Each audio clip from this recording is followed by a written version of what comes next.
take a few questions. Both you guys have your hands up. Whoever can go first. Red scarf, go first. Okay, sure.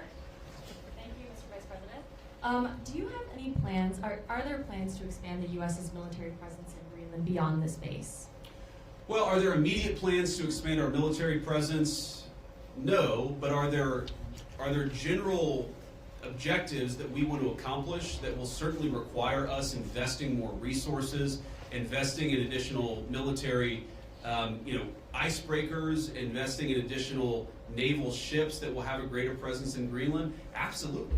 And we know that's necessary because we know, as Mike talked about and certainly I talked about, there has been an expansion of the security footprint and the security interest of Russia and China. They're doing what they believe is in their interest. The United States must do what I know is in our interest, which is to make sure that Greenland is safe. If Greenland doesn't have self-determination, if the people of Greenland have their future controlled by the Chinese Communist Party, it's not going to make their lives better off, and most importantly, it's going to make American and world national security, world security, much, much weaker. We in some ways need to wake up. We need to wake up from a failed 40-year consensus that said that we could ignore the encroachment of powerful countries as they expand their ambitions. We can't just bury our head in the sand, or in Greenland, bury our head in the snow and pretend that the Chinese are not interested in this very large landmass. We know that they are. They've taken steps to put Greenland in ridiculous debt traps to invest and exploit the resources here. And we know that they're sending a lot of military resources here. Yes, over the medium term, the United States will meet that challenge. We will put our own resources here. We already have a lot of great resources here, but we know we're going to have to do more to counter some of the nations that we know that we're competitive with. Sure. Thank you so much, Mr. Vice President. And the President said today that we have to have Greenland.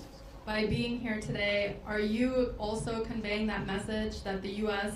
is very serious in its desire to acquire Greenland? Well, the President said we have to have Greenland, and I think that we do have to be more serious about the security of Greenland. We can't just ignore this place. We can't just ignore the President's desires, but most importantly, we can't ignore what I said earlier, which is the Russian and Chinese encroachment in Greenland. We have to do more. And what the President said in his State of the Union address, and he was very clear about this, is we respect the self-determination of the people of Greenland, but my argument again to them is I think that you'd be a lot better coming under the United States security umbrella than you have been under Denmark's security umbrella. Because what Denmark's security umbrella has meant is effectively they've passed it all off to brave Americans and hoped that we would pick up the tab. We're simply saying to the people of Greenland, when the President says we've got to have Greenland, he's saying this island is not safe. A lot of people are interested in it. A lot of people are making a play. We know that America cares about the security of this island for the sake of the people of Greenland, but also for the sake of the national security interests of the United States of America. So our message is very simple. Yes, the people of Greenland are going to have self-determination. We hope that they choose to partner with the United States because we're the only nation on earth that will respect their sovereignty and respect their security, because their security is very much our security, as these brave Americans show. John Parkinson with ABC News. Thanks for bringing us along on this historic trip. I wanted to ask you about last week's news with the Atlantic. We've had a couple questions on Greenland. I feel like you've answered that. But I did want to ask, did you express your concerns to the President that you were opposed to the Houthi strike? And also, what did you mean when you asked, or when you said in that thread that the President wasn't aware that his directions for Yemen were inconsistent with his message on Europe? Well, I didn't quite say that. I think that's a slight bit misunderstanding of what I said, but we've talked, of course, in the American media about Signalgate, as I called it, for the past week. And here's what I told the President and the entire national security team, is that yes, it is in the interest of the United States of America to preserve navigation. Yes, it is in the interest of the United States to kill terrorists who are preventing navigation in the Red Sea, but we got to make sure that we do it right. We have to be careful. We have to make sure the timing is right. And of course, what that leak revealed, I think, is a private communication between the president's senior advisors about how best to prepare the American people for what we all thought we had to do, about the right timing of when we should do something, and of course, surfacing the strategic questions that we needed to decide and brief the president on so that he could ultimately make the decision about what we would do.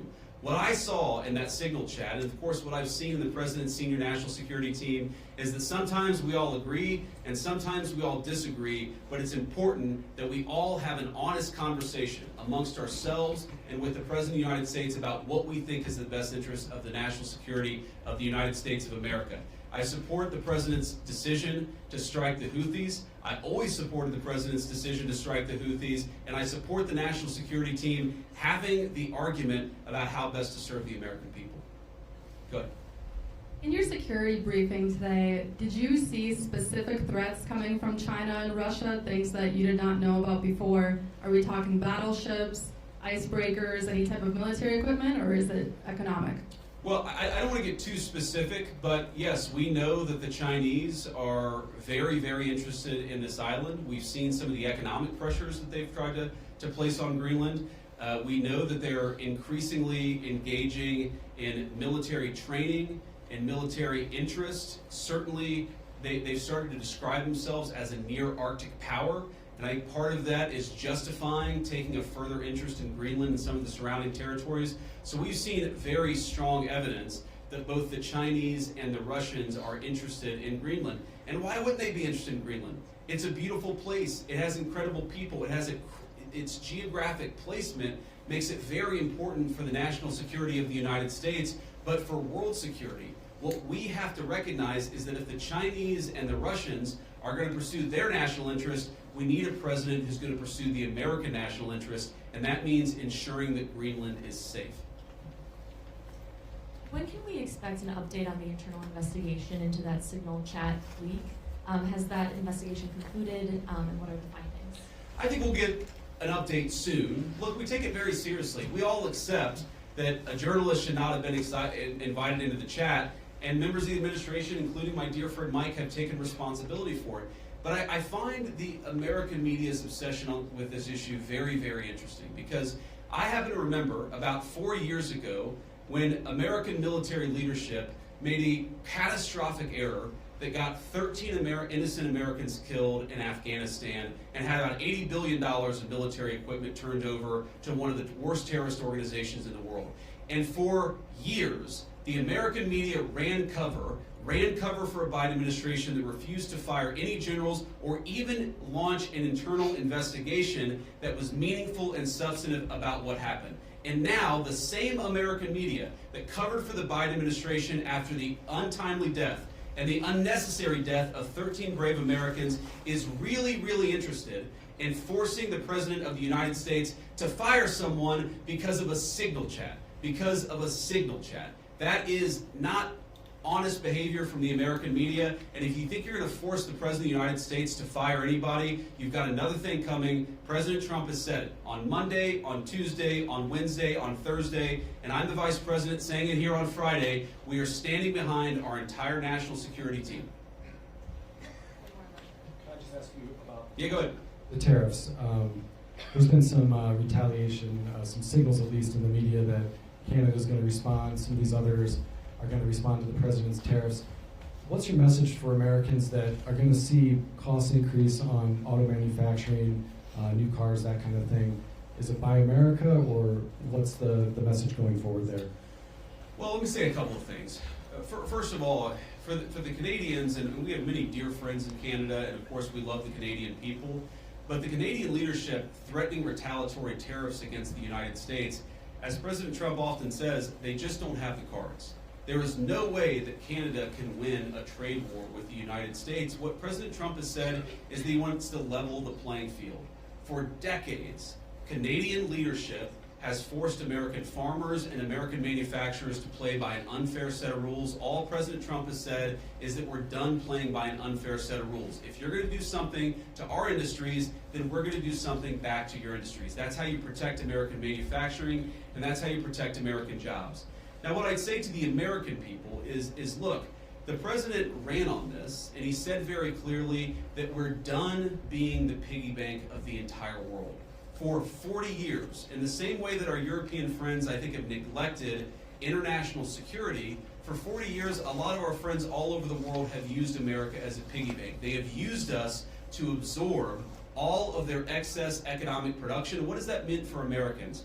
For Americans, that's meant manufacturing jobs declining. That's meant middle-class wages going down. That's meant whole towns that have been hollowed out by empty factories. And that means an America that is less safe because our manufacturing isn't as powerful now as it was 30 years ago.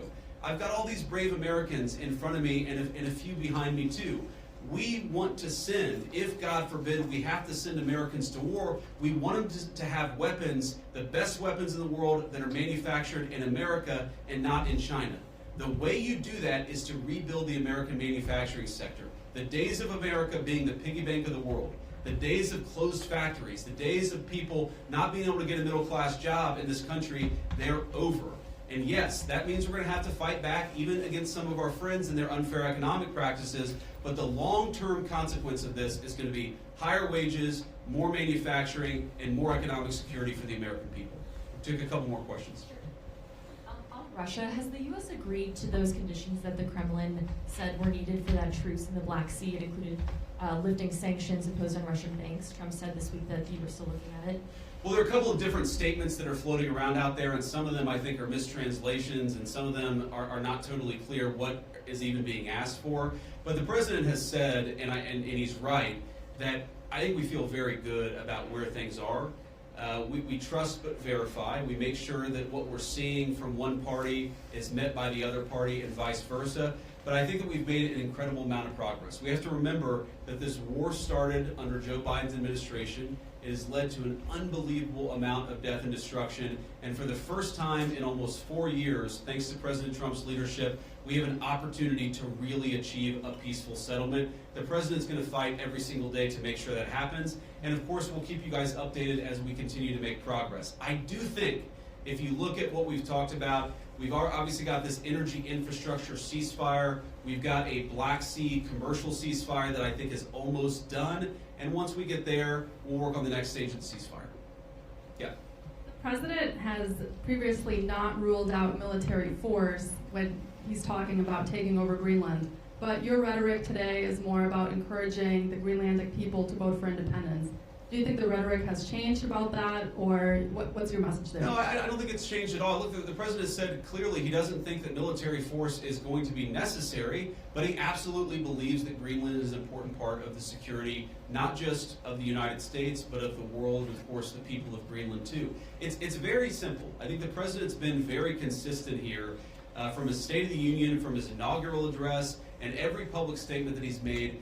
This territory, Greenland, really matters for the security of the United States. It's extremely vulnerable right now, and if the people of Greenland were willing to partner with the United States, and I think that they ultimately will partner with the United States, we could make them much more secure, we could do a lot more protection, and I think they'd fare a lot better economically as well.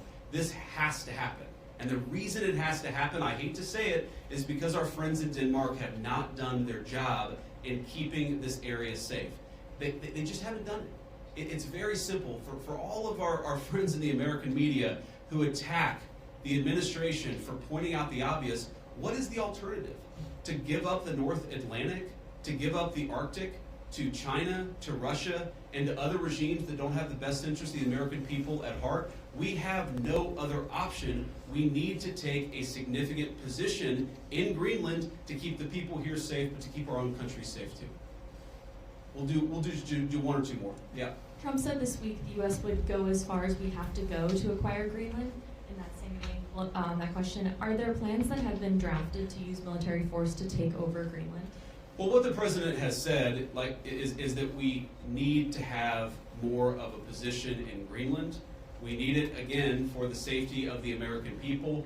And what we think is going to happen is that the Greenlanders are going to choose through self-determination to become independent of Denmark, and then we're going to have conversations with the people of Greenland from there. So I think that talking about anything too far in the future is way too premature. We do not think that military force is ever going to be necessary. We think this makes sense. And because we think the people of Greenland are rational and good, we think we're going to be able to cut a deal, Donald Trump style, to ensure the security of this territory, but also the United States of America. I'll do one more question. And you spoke about economic interests, how the U.S. could develop Greenland more economically. Could you speak a little bit more about that? I know Secretary Wright is here. Have you guys spoken about energy? Senator Lee is here as well. Just wondering what those discussions have been. No, my point actually is that other countries have explicitly gone after Greenland, and I think with a mind towards economic exploitation. Sometimes asking Greenland to get itself into terrible economic debt traps that would make the people of Greenland not self-determined and sovereign, but to mortgage their future to hostile foreign countries that don't have their best interests at heart. That is not what the United States of America wants to do. What we want to do is to protect the security of this territory because it matters for us and it matters for the people who live here. All right, guys, thank you all. And let me just say one more final word to the Guardians, the Airmen, the other service members gathered here. Thank you. From the bottom of my heart, it is incredible to be a vice president who has served just as our NSA, Mike Waltz, has served, to know the sacrifice that comes along with it, and to see that there are still incredible young Americans willing to put on the uniform and serve this country. You make America a better place, and you make an honor to serve as your vice president. God bless you guys. Thanks for having me.